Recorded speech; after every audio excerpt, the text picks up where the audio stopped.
we're going to talk about baggage because that is a very important subject at this age, right? Like at 40, even in your 30s, right? Like there's going to be people usually have baggage at this age. And what do I mean by baggage? Baggage means so many different things to so many different people. For me, obviously, it's kids. There's health stuff. There's financial security. There's so many things that, some people are in debt. Some people they have a gambling problem. They have a drinking problem. They have a drug problem. At this age, you run into kind of all those things. Like I've met women that are widowed. I've met women with one leg, one arm. There's a lot of crazy things that you run into. But I think it's important to talk about that stuff off the bat. And on our first date, you brought all of it up, which I was kind of shocked because usually people kind of try to hide that stuff, right? They save it for the 10th date when you're kind of in it. But I'm really glad that you brought it up off the top. And what was your thinking behind that? Yeah, why not? I don't want to catch feelings. We could sleep together. We could have all this fun. We could catch all these feelings. Everything could be great for a year or whatever. And then all of a sudden we're throwing out there, oh, yeah, so would you ever move? Or, I have, who knows, ADHD, let's just say, or, and that's been a factor in my relationships. Why are we throwing that out there late? Just get it out of the way and see if that's something somebody wants to deal with, because maybe somebody doesn't want to deal with it. Maybe they don't know. Maybe they need to take a step back and do some, investigating and figure out what does this mean? What would this look like dating this person going forward and whatever. So I think it's very important. It totally is. And so you dropped some pretty, the daughter, obviously, I actually prefer that, I like the idea of having a kid around. We already talked about that in our previous episode. But you also have a version of MS that you were pretty transparent about on our first date. And I had to stop and think about that for a second. Yeah. Yeah. So, I mean, I'm just going to kind of throw it out there. I don't know how many people know about MS or whatever, but MS could look different to everybody.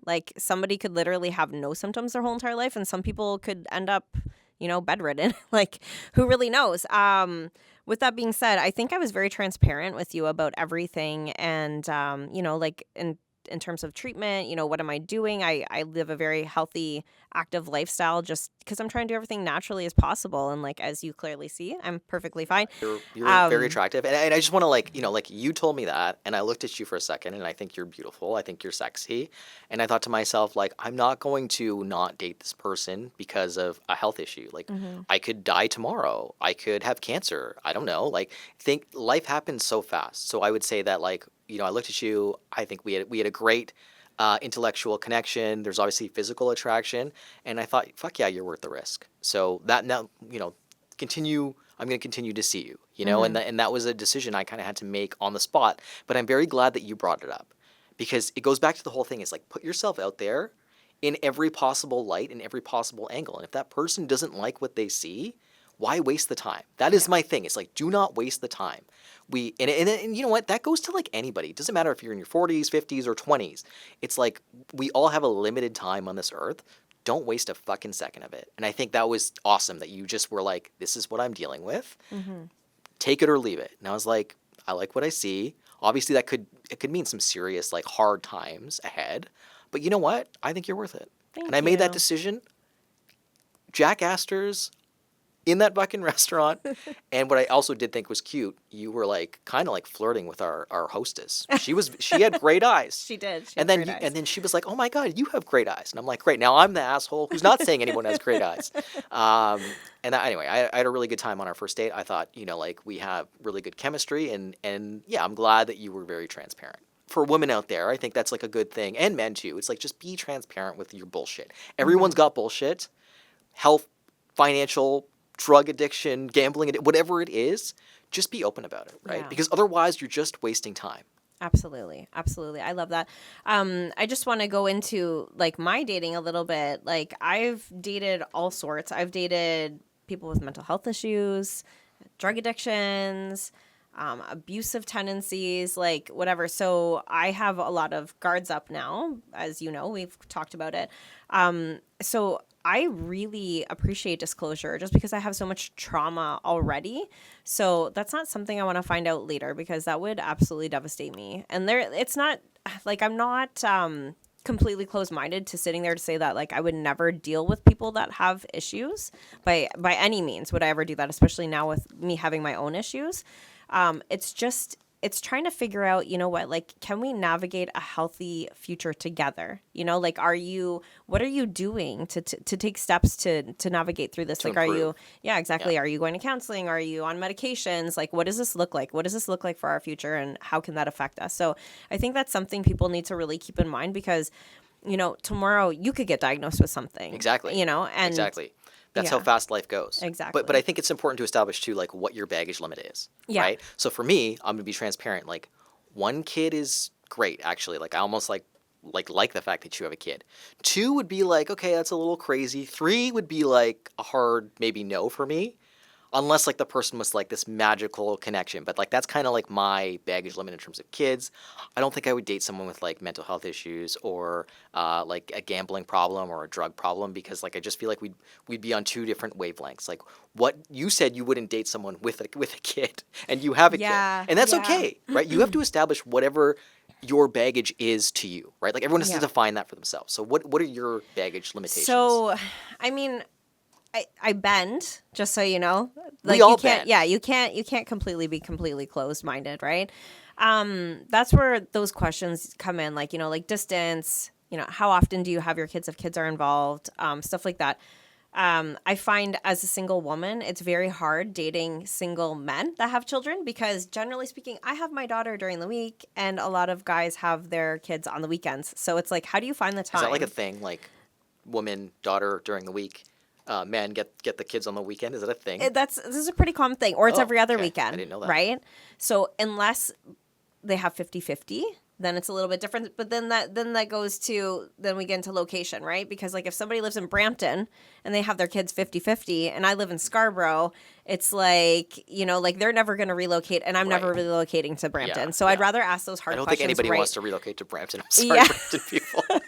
But yeah, we need to ask those questions like off the bat, you know what I mean? Because is it going to work for the future, right? If you are looking for a serious relationship. But Okay, so let me just put this out there. yeah. So I was talking to this woman. She was in like Port Elgin or one of those like weird like eastern towns in Ontario that have populations of like 10,000 people or less. And so her dating pool is like not big, but she had all these like crazy restrictions. She's like must be a vegetarian, must be leaning left politically. Like she had like a like literally a Declaration of Independence of like things. And I'm like, I just want to like, I was asking her, I'm like, hey, like, are you meeting anybody that in first of all, it's a very small town, right? Are you meeting anybody in your town, let alone someone that crosses off like these million rules that you set in place? Because that's like a lot of like baggage restrictions, right? If we're talking about an airport, like you're not getting on the fucking flight. You know what I mean? Like, and and then I was talking to her, I'm like, so like she has to drive to Guelph to actually like go on some of these dates, and that's like an hour and a half away from her. I'm like, Wow. holy shit! So as a woman, like, what the fuck do you do if you're in a small town? That's a good question. You have to I don't bend a lot, know. right, with Yeah. baggage. Yeah, you would think you would have to bend a lot because I don't even know how you would do it. But yeah, you were asking me about my baggage or like, you know, what are my restrictions or whatever. So definitely, like I said, the kid thing, I don't really want to date somebody with kids. Like I feel like I would have the most perfect life ever if I met a partner that doesn't have kids because I have my daughter during the week and then on weekends we would get to be, you know, what every couple wishes they could be when they're married Right. is not have kids, right? Like we love our kids and everything, but you want to go You on want your own dates. time. You want your own time. And we talked about this, you know, to Mm-hmm. be a good mother or to be a good parent is like you need to be good with yourself. Like you need to take care of yourself. And I feel like that means alone time. Yeah. And I have so many of my friends, like they have kids and like I never see them because they're like they refuse to leave the kid alone. They're just kind of like stuck in like I want to be a great parent, so I got to be with my kid all the time. And I feel like that's really unhealthy. It is super unhealthy. Yeah. You have to take care of yourself first. You can't be a good parent if you're not taking care of you, right? Your kid's going to feel every single thing that's going wrong with you. So if you're stressed out, your kid's stressed out, Right. right? So that's never a good thing. Okay, well, I think that's good. So like baggage, like establish your limits, right? Like understand Absolutely. what you're willing to put up with and what you're not, and be transparent about your baggage. Most importantly, Yeah, for sure. But you also have to get into the day-to-day things too. right? Like Schedules. Schedules. Yeah, So we we talk have a about problem. this. We have a little bit of Okay, a problem. so this is a problem. I mean, I think it will hopefully eventually sort itself out in time, but I'm a terrible sleeper. So I'm a late night. I've always been a night owl. My parents kind of screwed me when I was a kid. They let us watch all the late night movies. My dad used to take us to the 10 o'clock show. And we wouldn't get home on a school night. So I'd be up till like 2 in the morning, and then I'd get like a couple hours of sleep, and then I'd be going to school. And so like that was always kind of been like my lifestyle. And my parents, like, they're always up late. And so I never really let that go. And you are like in bed by like 9. 9:30, yeah. And then you wake up at like 5 in the 5:30. morning. And so like I feel like, like I feel guilty because like I wake up later and then I text you and you're kind of like you are a bit of a needy person, I am. which is not a bad thing. You're like very affectionate, you like to have attention like everybody else. But I do feel bad like when I don't text you when I like as soon as I get up. I'm like, fuck, I slept in till like 10. Jessica is going to be like kind of, a little bit mad about that, or she's going to feel like I'm not paying attention to her, which is not true. It's just like my sleeping schedule sucks, and I'm working on it. It's something that is it's a problem. Like that's actually baggage. Yeah. I'm working on it. Yeah. I want to be obviously like a little bit more healthier, a little bit better with my sleep. I want to get more sleep. And you're gonna help me with that. So Yeah. but that's a good thing. It's like, we're talking about your partner, your person that you're dating, even though we're not quite there. We're not in a relationship. We're just dating. Yeah. But that's like a thing that we've kind of established that we can help each other with, or you can help me with. Yeah, for sure. And I want to say that's one of the things I really like about you is that you are very aware of your flaws and you're willing to work on them, which Yes. kudos to you. Yeah. A lot of people wouldn't. But yeah, I definitely think schedules are very important if you're dating for something serious, because one day if you guys decide to cohabitate or whatever you guys decide to do, right? Like That's what I mean. Yeah, you're gonna you gotta have to deal with somebody's it. gonna have to somebody's gonna have to bend, right? And I think I even told you, like, if say like I don't get like a like a good sleeping pattern going, you're fucking going into sleeping in another room, Yeah. which is totally fine. Like sometimes like that's the solve. You know what I mean? Yeah. Or maybe a temporary Band-Aid fix. You know what I mean? Like whatever the case may be. But I think we can end it there. Like baggage is like it's such an important topic. It is. Be transparent about it. Also, be communicative to the person you're potentially dating. Yeah. Like let them know like what your limitations are, and also be open to like the baggage that you have. Be honest and Be upfront about it. honest. Yeah.